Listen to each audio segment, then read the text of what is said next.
మాది కావాలండి, కావాలి నియోజకవర్గం. ప్రతాప్ గారు మా ఎమ్మెల్యే అండి. నా పేరు జిలాని భాష, బై ప్రొఫెషన్ ఐటీ సాఫ్ట్వేర్ అండి. సరే, ఏంటి జగన్ గారు వచ్చిన కాడ నుంచి మైనారిటీలకి న్యాయం జరగట్లేదని చంద్రబాబు గారు బలంగా వినిపిస్తున్నారు కదా. మైనారిటీలకి న్యాయం జరగలేదని ఆయన అంటాడు.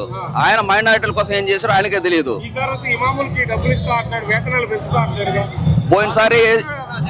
పోయినసారి ఇస్లామిక్ బ్యాంక్ పెడతానని చెప్పేసి హామీ ఇచ్చాడు. అలాగే ఆ బ్యాంక్ హామీతో పాటు 600 హామీలు ఇచ్చాడు. ఏ ఒక్క హామీ నెరవేర్చలేదు. తీసేసి కొత్త తీసుకొస్తా అంటాడు చంద్రబాబు. తేలేడండి. ఆల్రెడీ రిజర్వేషన్ సిస్టమ్ ప్రతి ఒక్క చదువుకున్నాడు, ప్రతి ఒక్కటి తెలుసు. రిజర్వేషన్ సిస్టమ్ అనేది ఆ రిజర్వేషన్ పర్సెంటేజ్ రీచ్ అయిపోయింది.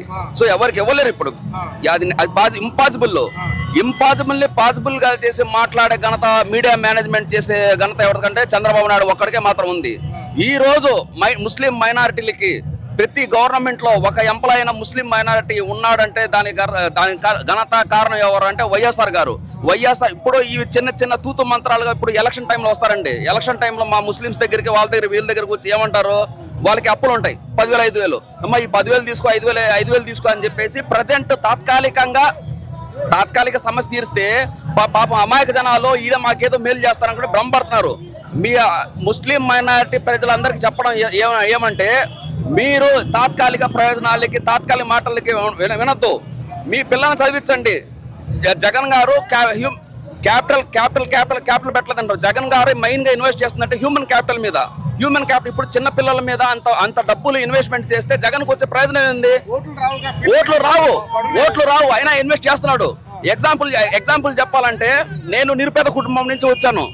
ఇప్పుడు ఆ రోజులో వారాల అబ్బాయి అంటారు, అలాగే నెలల అబ్బాయి లాగా నేను మా బాబాయ్ దగ్గర, వాళ్ళ దగ్గర, వీళ్ళ దగ్గర ఉండి చదువుకున్నాను. నేను ఈ రోజు మా అమ్మ నన్ను అంత కష్టపడి చదివించింది కాబట్టి ఈ రోజు ఐటీ సాఫ్ట్వేర్ గా జాబ్ చేసుకుంటా, నెలకి ₹1,50,000 శాలరీ, టేకమ్ శాలరీ తీసుకుంటాను.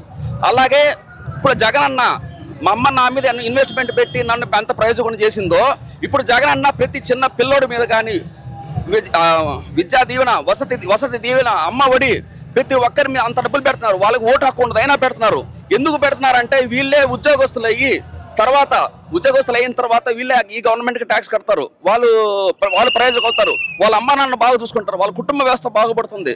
సో ఇన్ని విధాలుగా ఆలోచించే జగన్ అన్న ఇప్పుడు పడుతున్నారు. జగన్ గారు ఇలా పేద పిల్లలు చదువుకోవాలని ఇంగ్లీష్ మీడియం పెట్టిన వెంటనే దానికి వ్యతిరేకిస్తూ పవన్ కళ్యాణ్, చంద్రబాబు మాట్లాడి ఈ పేద ఇంగ్లీష్ మీడియం వద్దు, తీసేయాలని కూడా పవన్ కళ్యాణ్ అన్నారు.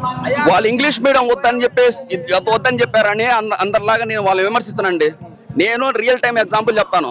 నేను Telugu medium ZPHS high school Telugu medium చదువుకున్నా. మాకు ఇంగ్లీష్ మీడియం అసలు సబ్జెక్ట్కే టీచర్ లేడు. అయినా కానీ మిగతా టీచర్లు చొరవ చూపించి ఇంగ్లీష్ నేర్పించారు. ఇప్పుడు ఐటీ కంపెనీలో కానీ ఏ కంపెనీలో జాబ్ చేస్తున్నప్పుడు మాకు ఇంగ్లీష్లో ఎంత మాట్లాడాలో మాకు అర్థం కాక చాలా కష్టపడుతున్నాం అండి. ఇప్పటికీ నేను కూడా తెలుగుని ఇంగ్లీష్లో కన్వర్ట్ చేసుకొని మనం మాట్లాడేటప్పుడు తెలుగు స్లాంగ్ వస్తుంది. ఇప్పుడు జగన్ అన్న ఇంగ్లీష్ మీడియం పెట్టిన తర్వాత ఇప్పుడు పిల్లలు చూడండి ఇంగ్లీష్ అసెంట్ ఎంత మాట్లాడాలంటే ముచ్చటేస్తుంది. చిన్నప్పుడు ఇంకోటి ఏంటంటే, జగన్ అన్న స్కూల్ చిన్నప్పుడు ఇప్పుడు చిన్నపిల్లలందరికీ యూనిఫామ్లు అండి, సాక్స్ యూనిఫామ్ ఉంటారు. ఒకప్పుడు మేము యూనిఫామ్ లేక ఏం చేస్తారంటే మాకు స్కూల్ బెడ్ నించోబెట్టేవాళ్ళు. సో ఆ రోజుల్లో మేము ఎంత డబ్బున్నోళ్ళు యూనిఫామ్ వేసుకుని వస్తా ఉంటే మేము ఎంత బాధపడ్డా మాకు తెలుసు. అదే ఇప్పుడు చిన్నపిల్లలు యూనిఫామ్ వేసుకుని షూస్ చక్కగా స్కూల్కి వెళ్తుంటే మాకు చూడముచ్చటగా ఉండింది. ఇప్పుడు పుస్తకాలు చూడండి సార్, తెలుగు మీడియం ఒకవైపు, ఇంగ్లీష్ మీడియం ఒకవైపు. ఒకవేళ ఇంగ్లీష్ మీడియం ఇంగ్లీష్ అర్థం కాకపోతే తెలుగు కన్వర్ట్ చేసుకుంటారు. మేము ఇంగ్లీష్లో నేర్చుకున్నాం రిపిడెక్స్ బుక్స్ అని చెప్పేసి, అది ఆ బుక్స్ కొని దాన్ని చదువుకున్నాం.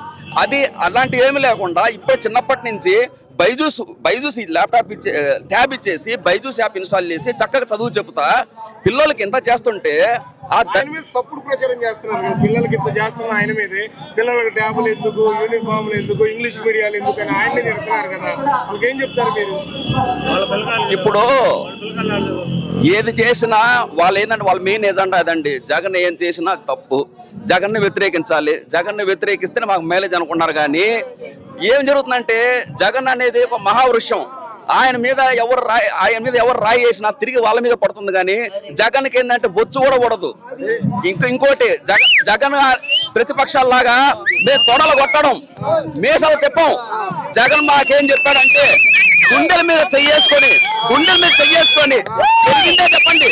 జరిగిందే చెప్పండి, అబద్ధాలు వద్దు. నేను చెప్పింది నా వల్ల మీ ఇంటికి మేలు జరిగితేనే నాకు ఓటేయండి, లేకపోతే ఓటు వేయండి క్లియర్ గా చెప్పాను.